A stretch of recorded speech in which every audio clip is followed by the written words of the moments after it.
I'm Michelle Ray, 28, and I came back from 2 tours in Iraq with nothing but the clothes on my back and a fierce loyalty to the people who mattered most. For years, I'd been the one who showed up, sending money home, calling every week, making sure my family knew they could count on me no matter what. But when I returned home early from deployment to find my grandmother dying alone while my parents partied in Ibiza, posting vacation photos instead of answering her desperate calls, I made a decision that shattered everything they thought they knew about me. Have you ever sacrificed everything for people who couldn't be bothered to pick up the phone when it mattered most? If so, drop your story in the comments. You're definitely not alone in this. Before we dive in, let me know what corner of the world you're watching from. And if you've ever had to choose between keeping the peace and doing what's right, smash that like button and subscribe for more real stories about standing up when no one else will. What I did next with my grandmother's will changed our family forever. I was 7 when Grandma Ruth taught me to make her famous apple turnovers. She'd pull a chair up to the counter in her small kitchen, the one with yellow wallpaper that had been there since the 70s, and let me roll out the dough. Her hands would cover mine, guiding the rolling pin back and forth until the pastry was paper thin. "Patience, sweetheart," she'd say. "Good things take time." My parents were different. Dad worked in finance, always chasing the next deal, the next promotion. Mom was a social coordinator for a luxury resort company, planning events for people who spent more on a weekend than most families made in a month. They were busy people with busy lives, and I learned early that Grandma's house was where I went for consistency. Every summer, I'd spend 2 months with her while my parents traveled for work. She'd take me to the farmer's market on Saturday mornings, introduce me to every vendor by name, and we'd come home with bags of vegetables and stories about whose grandson just graduated college or whose daughter was getting married. In the evenings, we'd sit on her front porch, drinking sweet tea and watching the neighbors walk their dogs. When I was 16 and announced I wanted to join the military after high school, my parents were horrified. They'd already picked out colleges, already planned my trajectory into something respectable and profitable. But Grandma Ruth just nodded and said, "That girl's got purpose. Let her find it." She was the only one who came to my graduation from basic training. My parents sent flowers and an apology about a conference they couldn't miss. Grandma Ruth drove 8 hours in her old Buick, wearing her best dress and carrying a disposable camera. She took pictures of everything and cried when they called my name. During my first deployment to Afghanistan, she sent letters every week. Real letters, handwritten on cream-colored stationery, not emails or text messages. She'd tell me about her garden, about the new family that moved in next door, about how Mrs. Patterson's cat kept getting into her flower beds. Normal things. Safe things. The kind of details that reminded me there was still a world where people worried about cats and tomatoes and whether it might rain on Sunday. My parents sent care packages occasionally, filled with expensive protein bars and gadgets I didn't need. They meant well, but Grandma's letters were what I treasured. She understood that I needed to hear about life continuing, not about how proud everyone was or how much they missed me. When I came back that first time, Grandma insisted on cooking a welcome home dinner. My parents flew in from wherever they'd been, Spain, I think, and we all sat around her dining room table, the one that had hosted every holiday dinner of my childhood.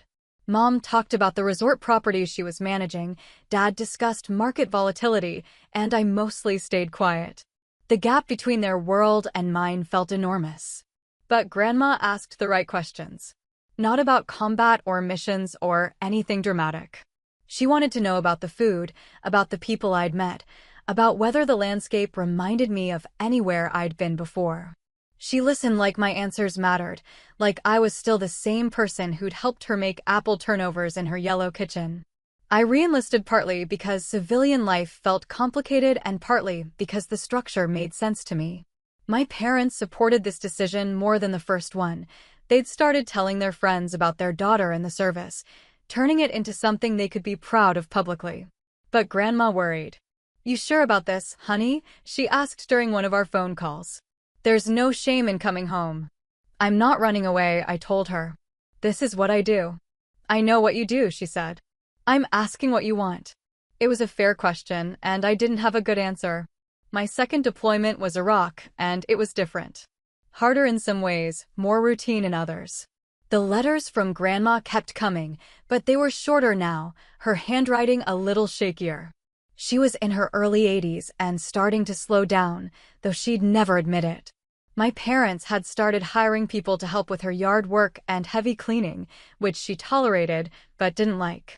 "I don't need strangers in my house," she complained during one of our rare phone conversations. "I've been taking care of myself since before you were born." But I could hear the fatigue in her voice, and when my parents mentioned that she'd been forgetting appointments or leaving the stove on, I started to worry. Still, she was Grandma Ruth. She'd been the constant in all our lives for so long that imagining her as frail seemed impossible. My parents, meanwhile, had discovered social media. They'd joined Facebook and Instagram, posting pictures from their travels and work events. They looked happy in their photos, tanned and smiling at restaurant tables and resort pools. They'd started taking more elaborate vacations, longer trips to more exotic places. Dad had made partner at his firm, Mom had been promoted to regional director, and they were living the life they'd always worked toward. I followed their accounts from my base computer, looking at pictures of wine tastings in Tuscany and snorkeling excursions in the Maldives. It felt like watching a movie about people I used to know. Sometimes they'd post throwback photos that included me, family pictures from holidays or my high school graduation, and friends would comment about how proud they must be of their military daughter.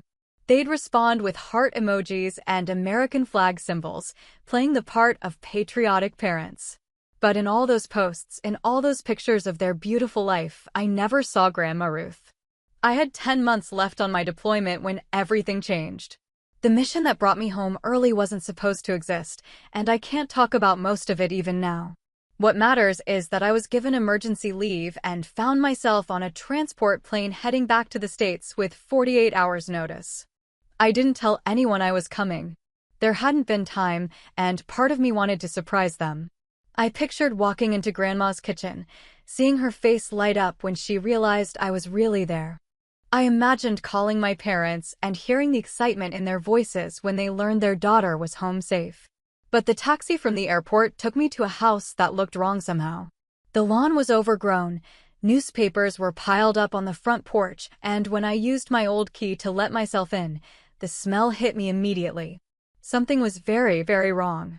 I found Grandma Ruth in her bedroom, barely conscious, dehydrated, and weaker than I'd ever seen her.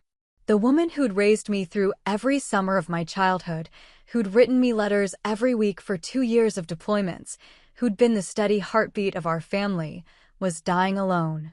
And my parents were posting pictures from Ibiza, not answering their phones, showing the world how wonderfully their life was going while the woman who'd given them everything slowly faded away in a house that smelled like abandonment and broken promises. That's when I knew exactly what I had to do. The first thing I did was call 911. The paramedics arrived within minutes, and I rode with Grandma to the hospital, holding her hand while they worked to stabilize her. She was conscious but weak, squeezing my fingers when she recognized my voice. "You came back," she whispered. "I'm here, Grandma. I'm right here." The emergency room doctor was direct.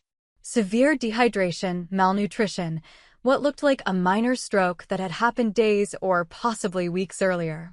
She needed immediate care, but more than that, she needed someone who'd been watching out for her. "How long has she been alone?" the doctor asked. I couldn't answer that question because I didn't know. From the hospital, I tried calling my parents again. Straight to voicemail, both phones. Their Facebook pages showed they were at some beachfront restaurant, posting pictures of seafood and sunset cocktails with captions about living their best life. While Grandma was getting 4 fluids and being admitted for observation, I went back to her house to assess the situation. The refrigerator was nearly empty except for some expired milk and wilted lettuce. The landline had 17 voicemails, doctors' offices, the pharmacy, her neighbor Mrs. Patterson asking if she was all right, a few hang-ups that were probably scam calls, and one message from my mother. "Hi, Mom, it's Carol. Just checking in. Hope you're doing well. We're in Spain this week, having the most amazing time. I'll try to call you again soon. Love you." The message was 4 days old. I spent that first night at the hospital, sleeping in the chair beside Grandma's bed. She was more alert by morning, and her color was better, but she looked smaller somehow. Fragile in a way that scared me. "How long were you alone?" I asked her. She turned her head away. "I don't want to worry you, Grandma. A few days. Maybe a week." I had a little spell, and I couldn't get to the phone right away. And then I was just so tired. A week. She'd been lying there for a week while my parents posted vacation photos and ignored her calls.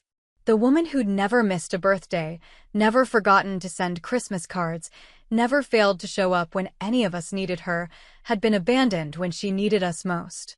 I called my parents again from the hospital parking lot. This time, my mother answered. "Michelle? Honey, what's wrong? Why are you calling from this number?" "I'm at the hospital with Grandma." "Where are you?" "The hospital? What happened?" "We're in Ibiza. We're supposed to fly home tomorrow. When's the last time you talked to her?" There was a pause. "I called her a few days ago. Maybe last week." She didn't answer, but you know how she is about the phone sometimes. "She's been alone and sick for over a week, Mom. She almost died." "What do you mean almost died?" "Michelle, you're scaring me." I laid out the facts without emotion. The dehydration, the stroke, the empty refrigerator, the pile of newspapers, the 17 voicemails.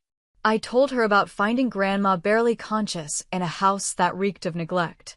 "We were supposed to come back tomorrow anyway," Mom said, and I could hear Dad in the background asking what was happening.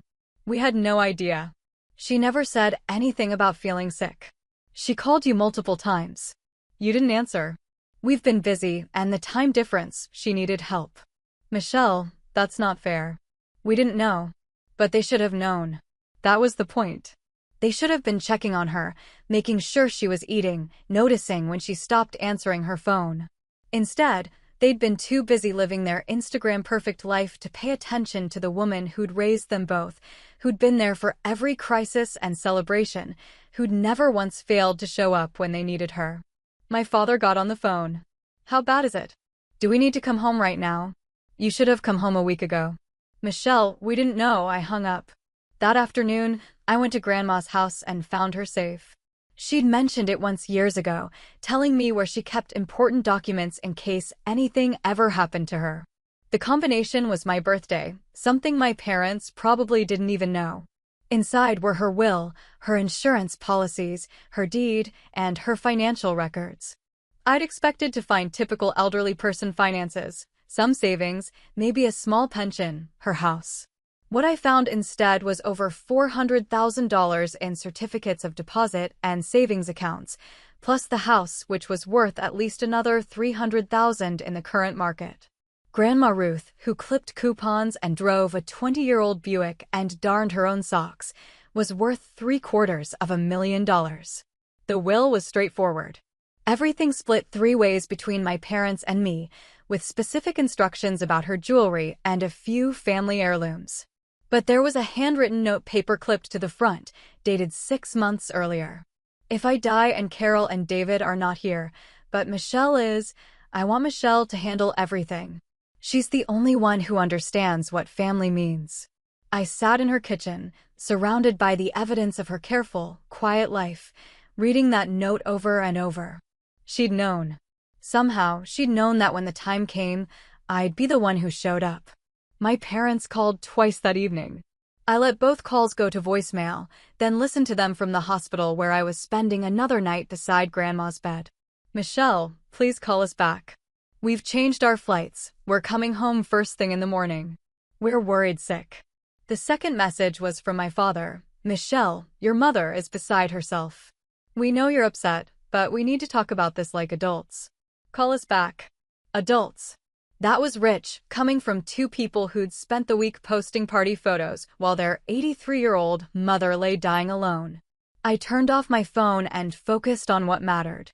Grandma was stable, the doctors were optimistic, and for the first time in years, I knew exactly where I belonged and what I needed to do.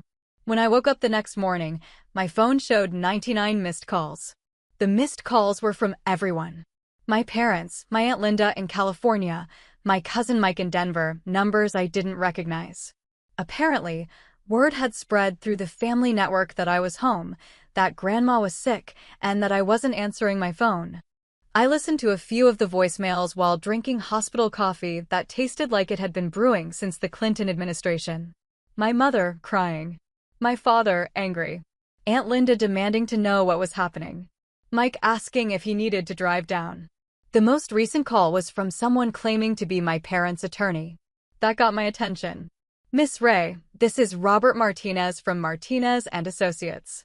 Your parents have retained our services regarding some concerns about your grandmother's care and certain family property. Please contact our office at your earliest convenience. They'd lawyered up. Less than 24 hours after learning that their daughter had saved their mother's life, they'd hired an attorney. Because I'd looked in the safe. Because I'd taken responsibility when they couldn't be bothered to answer their phones. Grandma was awake when I came back to her room, sitting up and picking at a breakfast tray. You look tired, sweetheart. I'm fine. How are you feeling? Better. Much better. She studied my face. What's wrong? I showed her my phone, the screen full of missed call notifications. Everyone's worried about you. But they're also worried about your will. And your house. And why I'm the one here instead of them. Grandma set down her plastic spoon and looked out the window. It was a gray morning, the kind of October day that made you want to stay inside with a cup of tea and a good book. I changed that 6 months ago, she said finally. Added that note. I was hoping I'd never need it. Why?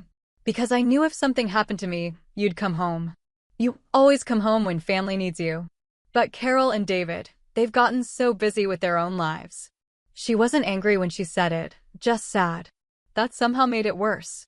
They're flying back today, I told her. Good. That's good. She reached for my hand. Michelle, I need you to promise me something. Anything. Don't let this destroy the family. I know you're angry, and you have every right to be. But don't let my mistakes turn you into someone bitter. Your mistakes? Grandma, you didn't do anything wrong. I enabled them. I made it too easy for them to take me for granted. And now you're the one dealing with the consequences. I wanted to argue, but she was right. She'd spent decades being the reliable one, the one who showed up, the one who never complained or made demands. She'd trained them to expect that she'd always be there, no matter what. The money doesn't matter, she continued. The house doesn't matter. What matters is that you understand family isn't just DNA. Family is who shows up. That afternoon, my parents arrived at the hospital looking like they'd been through a hurricane. Mom's hair was pulled back in a messy bun, her face makeup-free and puffy from crying.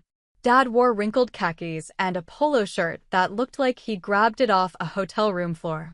They'd clearly caught the first flight they could find and rushed straight from the airport. They brought flowers and guilt and lawyers' business cards. Oh, Mom, my mother said, rushing to Grandma's bedside. I'm so sorry. I'm so sorry. Grandma hugged her, stroked her hair, made comforting sounds like she always did. Like she was the one who needed to provide comfort after nearly dying alone. My father shook my hand awkwardly, like we were meeting for the first time.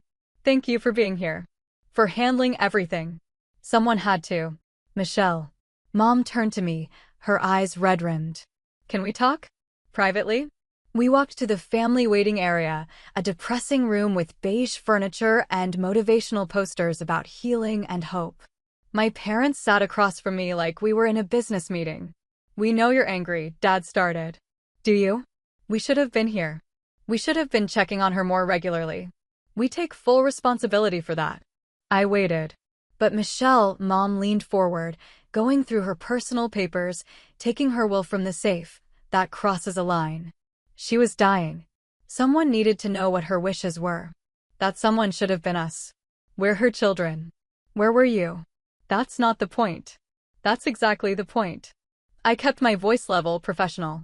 You were posting pictures of Paya while she was dehydrated and starving. You ignored 17 phone calls while she was having a stroke. You hired an attorney before you even asked how she was doing today. We were scared, Dad said.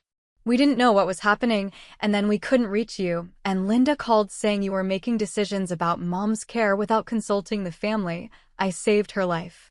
We know that. We're grateful for that.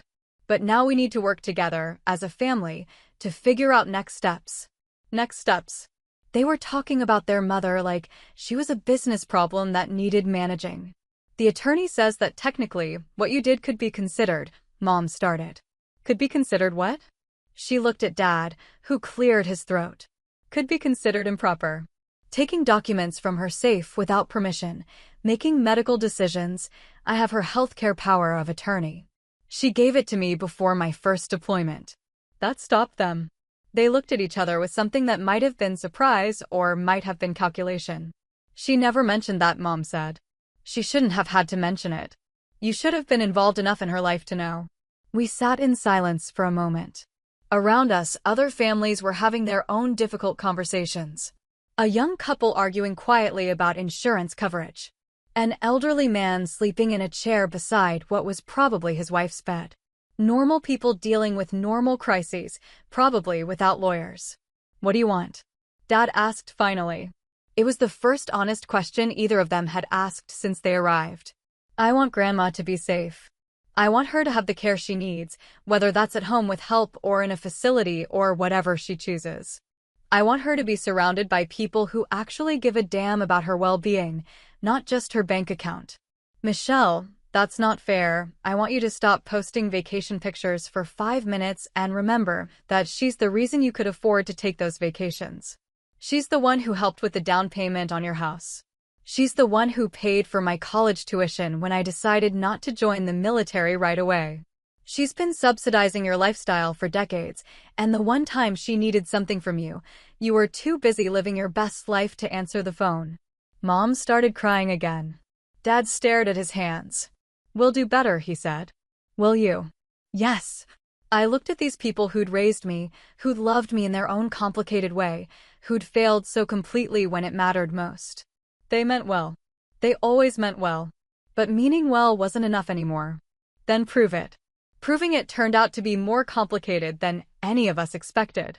Over the next week, while Grandma recovered in the hospital, my parents transformed into the kind of adult children they probably should have been all along. They took shifts at her bedside, brought her crossword puzzles and magazines, and started making lists of home modifications that would help her live safely. But there was a performative quality to it all that made me uncomfortable. Mom posted pictures of herself holding Grandma's hand with captions about family and love and being grateful for every moment. Dad researched assisted living facilities with the same intensity he brought to investment portfolios, creating spreadsheets comparing costs and amenities. They were trying, but it felt like they were trying to convince themselves as much as anyone else that they were good people who'd just made a mistake. The lawyers were a different problem. Mr. Martinez wanted to meet with all of us to discuss the family situation and ensure everyone's interests were protected.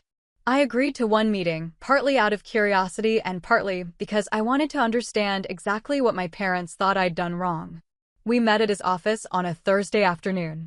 Martinez was older than I'd expected, probably in his 60s, with the kind of calm authority that came from decades of dealing with family disputes. He'd prepared a folder for each of us and spoke in the measured tones of someone who'd had this conversation many times before. Let me be clear about why we're here, he began. Your parents are concerned that some actions taken during Mrs. Ray's medical crisis might be construed as overreaching or potentially problematic from a legal standpoint, such as accessing her safe without explicit permission, making unilateral decisions about her care, taking possession of important documents. I looked at my parents, who were studying their folders like they contained the secrets of the universe. I had her healthcare power of attorney. I used my own key to enter her house. I called 911 when I found her unconscious. Which part of that was problematic? The issue isn't what you did in the moment of crisis, Martinez said. The issue is what happened after. The will, the financial documents, the decisions about her ongoing care. What decisions about her ongoing care? Mom spoke up. You told the hospital staff that you were handling her discharge planning. You contacted her insurance company. You scheduled follow-up appointments. Because she needed those things and you weren't here. But we're here now, Dad said. And we think it's important that we all work together going forward. Martinez nodded approvingly. That's exactly the kind of collaborative approach that serves everyone's interests. I realized what was happening. They weren't just worried about the will or the money. They were worried that I'd become Grandma's primary caregiver, that I'd be the one making decisions about her life and, eventually, her death. They were worried about losing control. "What exactly are you proposing?" I asked. Martinez consulted his notes. "A family agreement that establishes clear roles and responsibilities for Mrs. Ray's care. Your parents would take primary responsibility for daily oversight and major decisions, given their proximity and availability. You would continue to hold the healthcare power of attorney, but would consult with them before making any significant choices. And the will. The will remains as she wrote it. No one is suggesting otherwise. But they were suggesting that I step back, let them take over, trust that their newfound attention would last longer than their usual enthusiasm for difficult tasks. I need to think about this, I said. Of course. Take all the time you need. But as we left the meeting, I could see that my parents had already made their decision. They were going to be the devoted children from now on, and I was going to be the grateful daughter who understood her place. That evening, I sat with Grandma in her hospital room while she worked on a crossword puzzle. She was being discharged the next day, and we'd been discussing options for her care at home. "How was your meeting with the lawyer?" she asked without looking up from her puzzle. "You know about that? Your mother mentioned it. 7 letters, starts with C, meaning to give up or surrender. Concede. That's it." She wrote it in carefully. "Are you going to?" "Concede what?" "Control. Authority. Your right to be angry." I didn't answer immediately. Outside her window, the parking lot was filling with evening shift workers arriving for their jobs. Normal people with normal problems, going about their normal lives. They hired a lawyer, Grandma, before they even asked how you were feeling. I know. They want me to step back, let them handle everything, pretend this never happened. And I don't trust them. I don't trust that they won't get distracted by the next vacation or the next promotion or the next whatever comes along. She set down her pencil and looked at me directly. "Then don't step back. The lawyer says the lawyer works for your parents, not for me. And not for you. They're going to fight me on this. Let them." It was the first time since I'd found her in that bedroom that she sounded like the Grandma Ruth I remembered. Strong. Decisive. Done with other people's nonsense. "But you said not to let this destroy the family." I said don't let it turn you bitter. That's different. She reached for my hand. "Michelle, I'm 83 years old.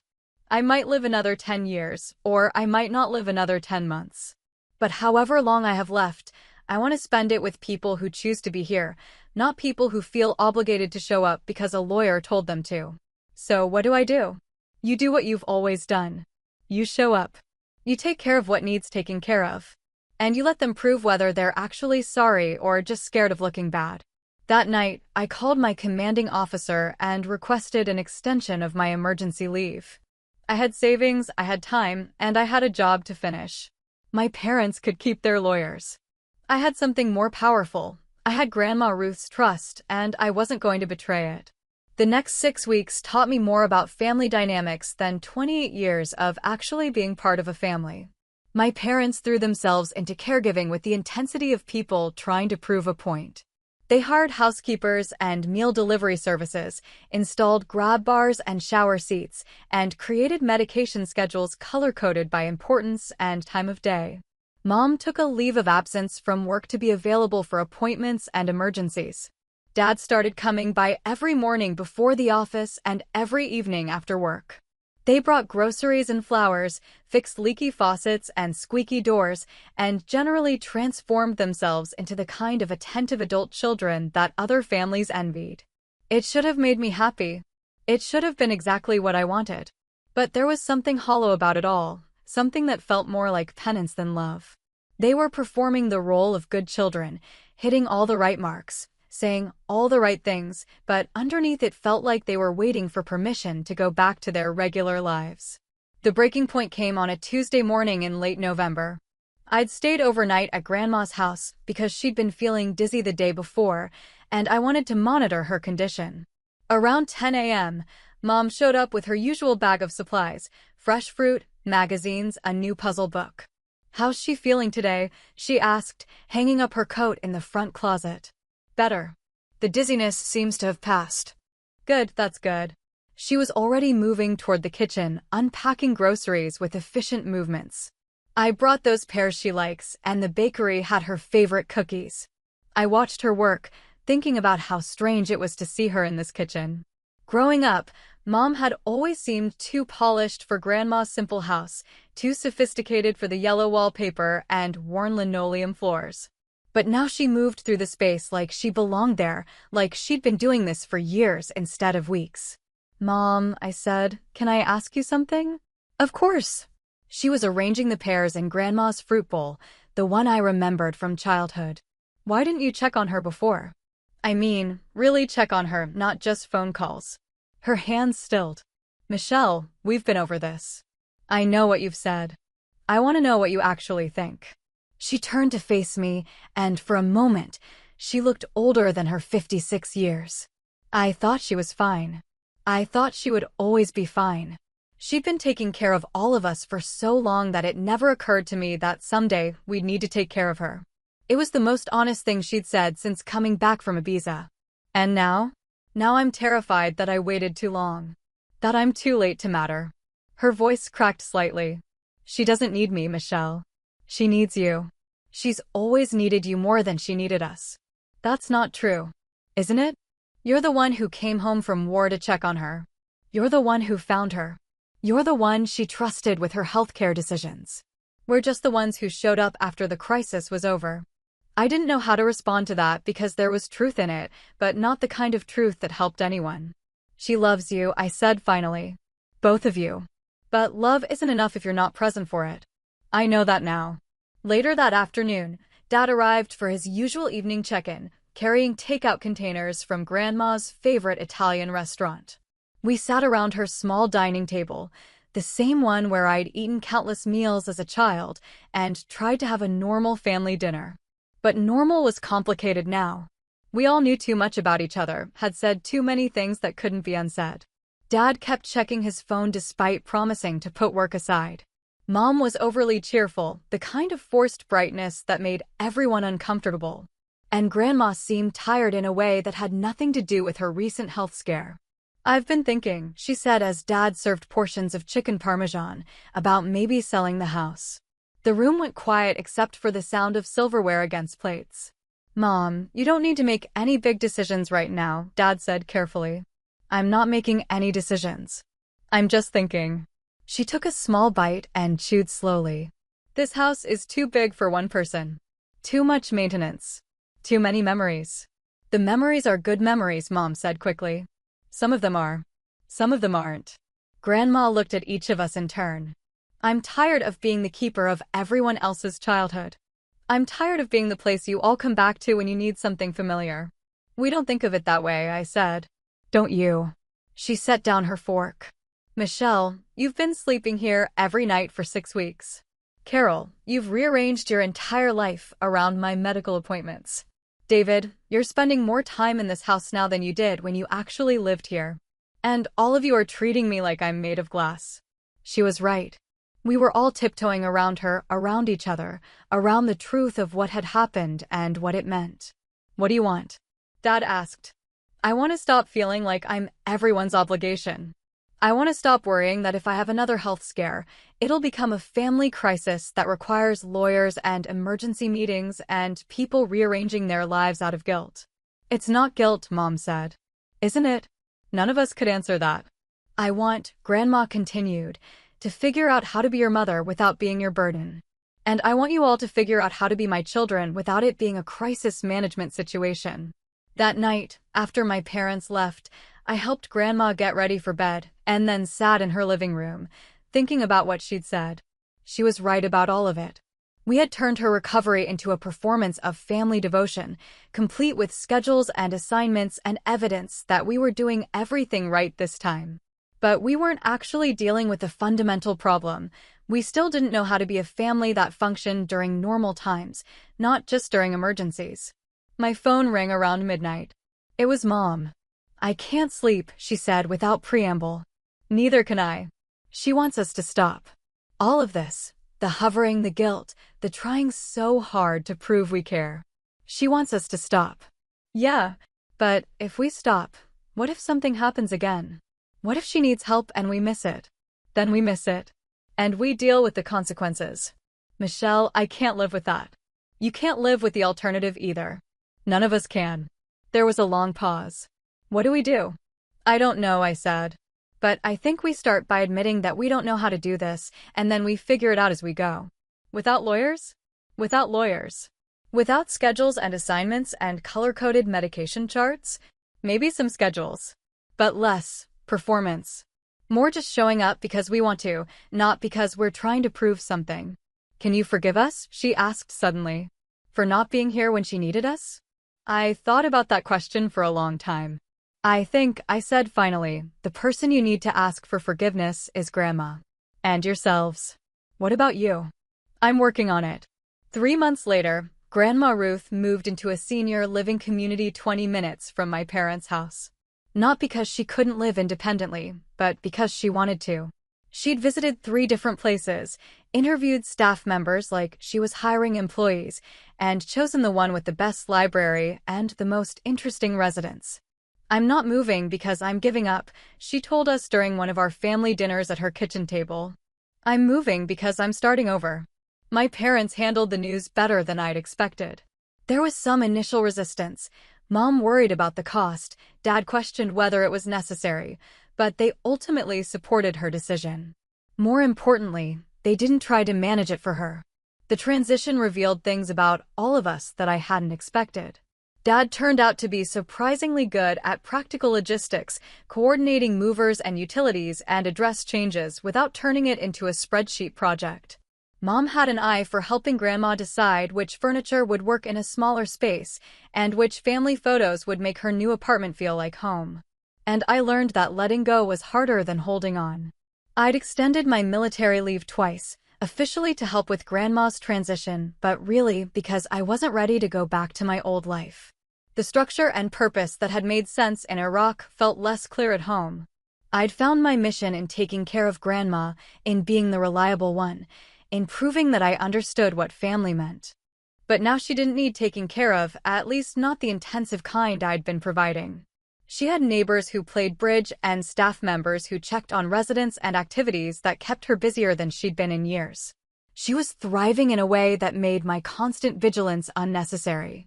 You know you can go back to your life now, she said during one of my visits to her new place. We were sitting in her apartment living room, which was smaller than her old one, but somehow felt more spacious. She'd kept the furniture that mattered and donated the rest, creating a space that felt intentional rather than accumulated. This is my life now. No, it's not. She set down her teacup and looked at me directly. You're a soldier, Michelle. That's who you are, not someone who hovers around old ladies making sure they take their vitamins. I like taking care of you. I know you do. But taking care of people isn't the same as having a purpose. It was a fair point, though I wasn't ready to admit it.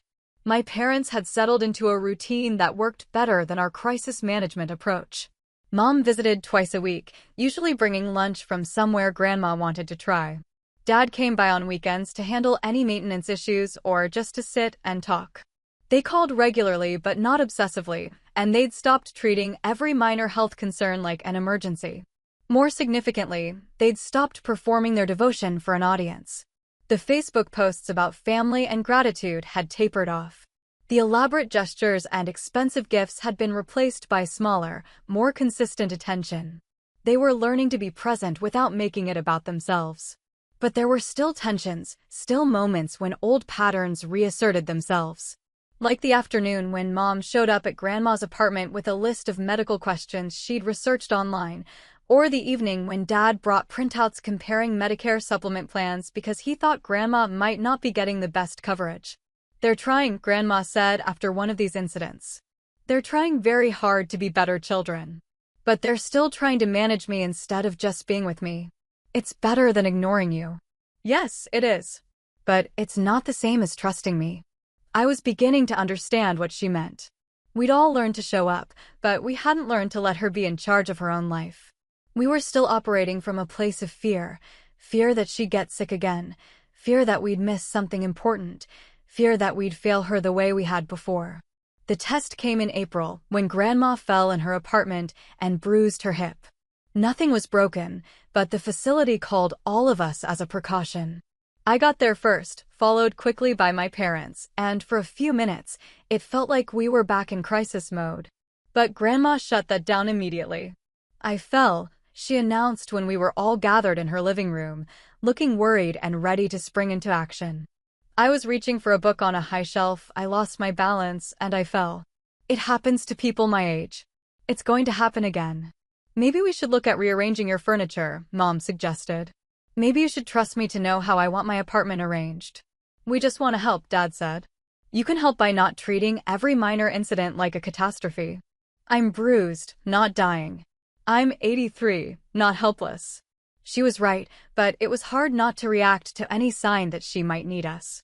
We'd all gotten used to being essential to her survival, and accepting that she could handle most things on her own meant accepting that our roles in her life were smaller than we'd thought.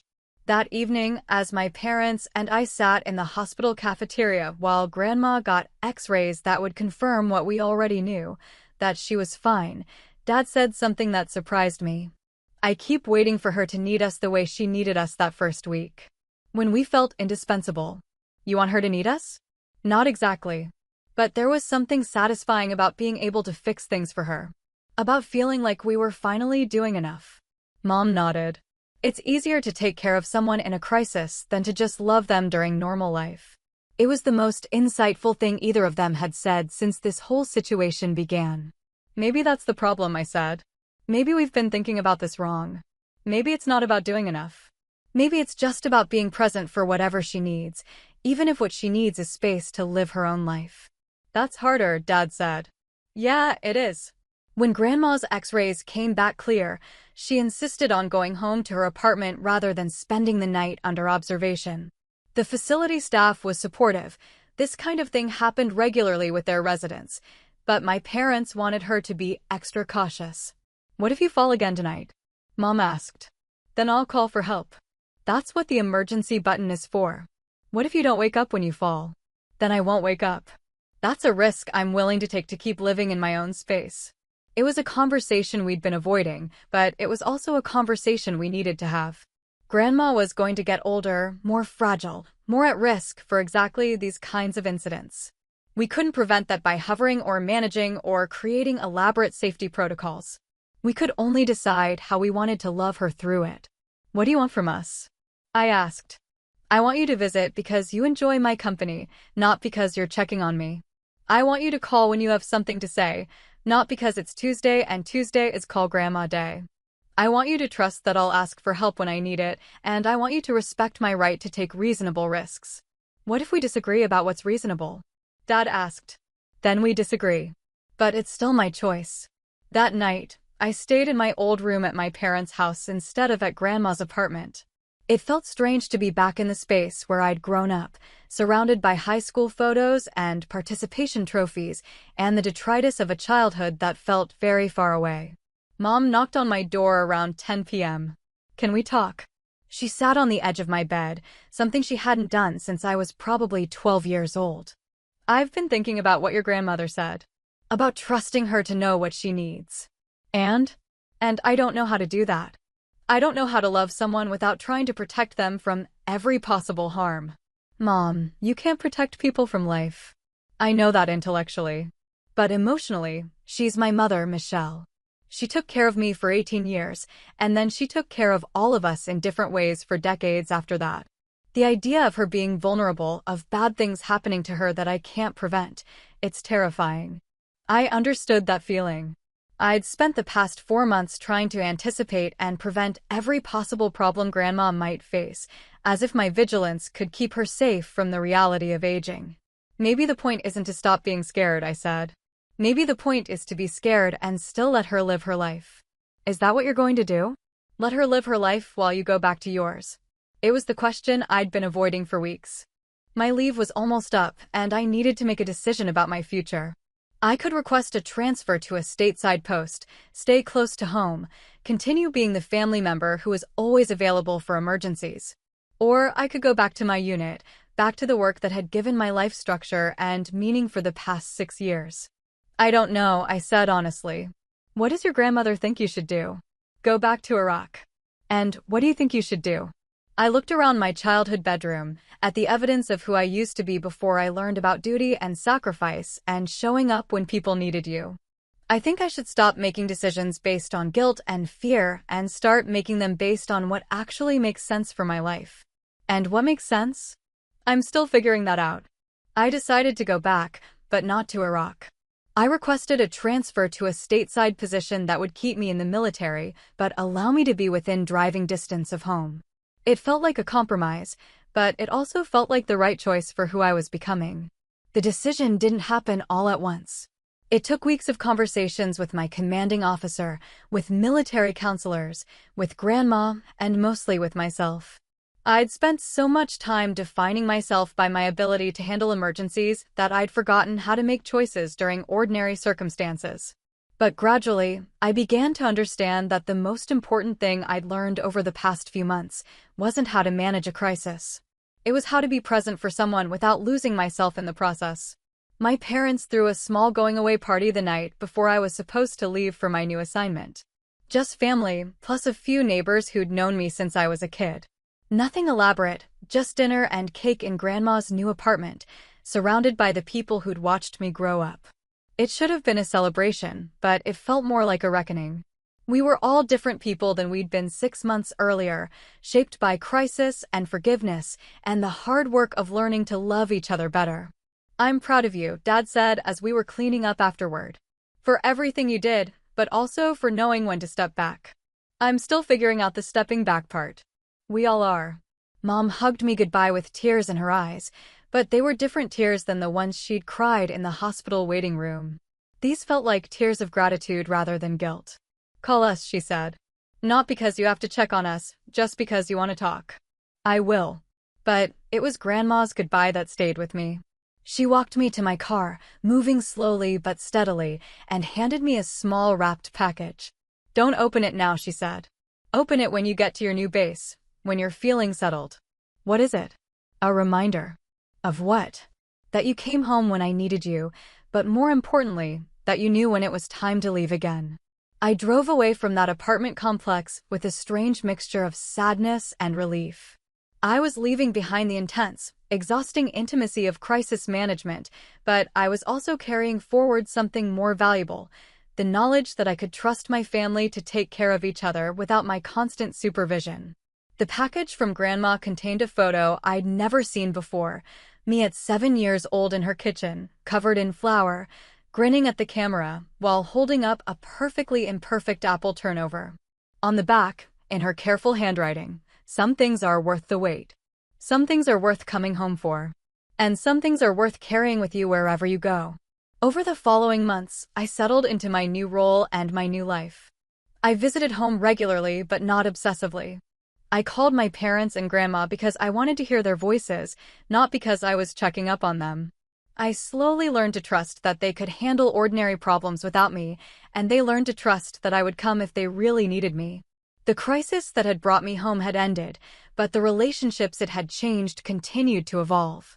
My parents became more consistent caregivers and less dramatic ones. Grandma settled into her new community and made friends with people who appreciated her sharp wit and endless stories about her granddaughter in the military. And I learned that showing up for family didn't always mean dropping everything and rushing to the rescue. Sometimes it meant trusting people to handle their own lives, offering support without taking over, and understanding that love looked different during calm times than it did during emergencies. We'd all gotten through the crisis, but more than that, we'd figured out how to be a family that could survive ordinary life. And that, it turned out, was the harder and more important skill. 2 years later, I was home on leave when Grandma Ruth died peacefully in her sleep. She was 85, had been living independently in her senior community right up until the end, and had spent her last evening playing bridge with friends and complaining good-naturedly about the cafeteria's latest attempt at healthy menu options. The call came from the facility director at 6 a.m. on a Tuesday. I was staying at my parents' house, and Mom answered the phone in the kitchen while I was getting coffee. I knew what had happened before she said a word, just from the way her face changed. "She's gone," Mom said simply, hanging up the phone. Peacefully. In her sleep. Dad appeared in the doorway in his bathrobe, took one look at our faces, and understood immediately. We stood there in the early morning light, the three of us who'd learned to love each other better because of her, and grieved for the woman who'd made it possible. The funeral planning revealed how much we'd all grown. There were no arguments about arrangements, no power struggles about who was in charge, no lawyers. We worked together quietly and efficiently, making decisions based on what Grandma would have wanted rather than what would make us feel better about ourselves. She'd left detailed instructions, of course. She wanted a simple service at the church she'd attended for 40 years, followed by burial next to Grandpa in the cemetery where they'd bought plots decades earlier. She wanted donations to the local food bank instead of flowers, and she wanted the reception to include her famous apple turnovers, made from the recipe she'd taught me when I was 7. The turnover detail almost broke me. Not because it was sad, but because it was so perfectly her, practical, loving, and designed to bring people together around food and memory. The service was exactly what she would have wanted.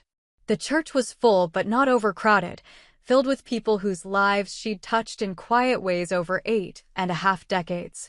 Her bridge partners from the senior community, neighbors from her old house, former students from the Sunday school classes she'd taught for 20 years, military families she'd supported during various deployments and homecomings. My parents each spoke briefly, sharing memories that were genuine rather than performative. Dad talked about how she'd taught him to change a tire when he was 16, patiently standing in the driveway while he wrestled with jack handles and lug nuts. Mom remembered how Grandma had come to stay with her for 2 weeks after I was born, cooking and cleaning and holding the baby so Mom could shower and sleep. I spoke last, keeping it simple. I talked about apple turnovers and summer afternoons on the front porch, about letters that arrived every week during deployment, about the kind of love that showed up consistently rather than dramatically. I didn't mention the crisis that had brought me home, or the complicated months that followed. That wasn't the story that needed telling at her funeral. But afterward, at the reception in the church fellowship hall, people came up to me with their own stories. The neighbor who mentioned that Grandma had been checking on her elderly mother for years, bringing groceries and staying for tea. The young military wife who said Grandma had babysit her children during a difficult deployment. The postal worker who remembered how she always had cold water ready for mail carriers during hot summer days. She'd been taking care of people her entire life, quietly and without drama, in ways that most of us never knew about. The will reading the following week was anticlimactic. Everything was exactly as we'd expected. House sold, proceeds split 3 ways along with her other assets. No surprises, no last-minute changes, no dramatic revelations. She'd been thorough and fair, and she'd trusted us to handle the practical details without supervision. But there were personal bequests that revealed how well she'd known each of us. Dad received Grandpa's tools and workshop equipment, not because he was handy, but because she thought he might enjoy learning to build things with his hands. Mom got Grandma's jewelry and photo albums, the kind of family history that she would preserve and pass on to the next generation. I received her recipe collection, handwritten on index cards and scraps of paper, accumulated over decades of feeding people she loved. But more than that, I received a letter she'd written shortly after I'd gone back to active duty. Michelle, it began, if you're reading this, then I've gone on ahead, and you're probably sitting in some lawyer's office feeling sad and maybe a little angry that I'm not there to help you figure out what comes next. I want you to know that the months after you came home from Iraq were the happiest I'd had in years. Not because I was sick or because there was drama or because everyone was paying attention to me. They were happy because I got to see the woman you'd become, strong and capable and fierce when the people you love need protecting. But I also got to see you learn something that took me much longer to figure out, that loving people doesn't mean controlling their lives, and that taking care of family doesn't mean losing yourself in the process. You came home when I needed you, but more importantly, you knew when to leave again. You let your parents find their way back to being my children without competing with them or holding grudges about their mistakes. You trusted me to live my own life even when you were scared about what might happen to me. That's the hardest kind of love, the kind that steps back when stepping back is what's needed. I'm proud of you for learning it so young. The money and the house and all the practical things will get sorted out by lawyers and accountants. But the real inheritance I'm leaving you is the knowledge that you know how to show up for people without losing yourself, and you know how to love people enough to let them make their own choices. Keep making apple turnovers. Keep writing letters to people you care about. Keep coming home when family needs you, but remember that sometimes what family needs most is for you to live your own life fully and happily. All my love, Grandma Ruth. P.S. Your parents are good people who made some bad choices. They've learned from those choices. Trust them to keep learning. I read that letter 3 times sitting in the lawyer's office, with my parents waiting quietly beside me. When I finished, I handed it to them without comment, and we sat together while they read it, passing it back and forth like a document that required joint interpretation. She forgave us, Mom said finally. She trusted us, Dad added. All of us, I said. And that, it turned out, was her final gift.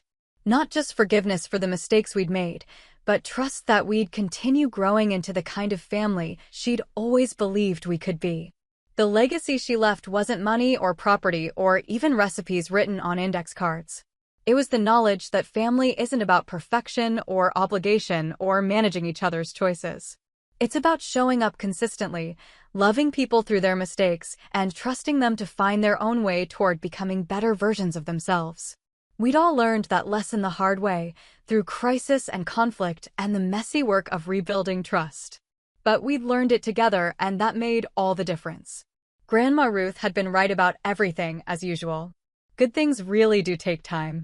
And sometimes the most important thing you can do for the people you love is trust them to handle their own lives while you handle yours. That's the kind of family we became, eventually. The kind she always knew we could be. So that's how I learned the difference between being needed and being valued, and why sometimes the people who love you most are the ones who trust you enough to let you live your own life. Grandma Ruth's final lesson wasn't about forgiveness or family drama.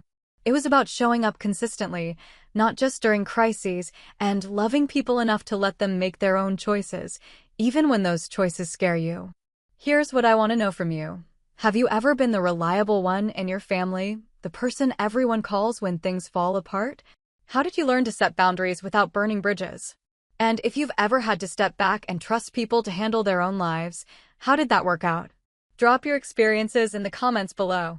I read every single one, and your stories help other people realize they're not alone in these complicated family dynamics.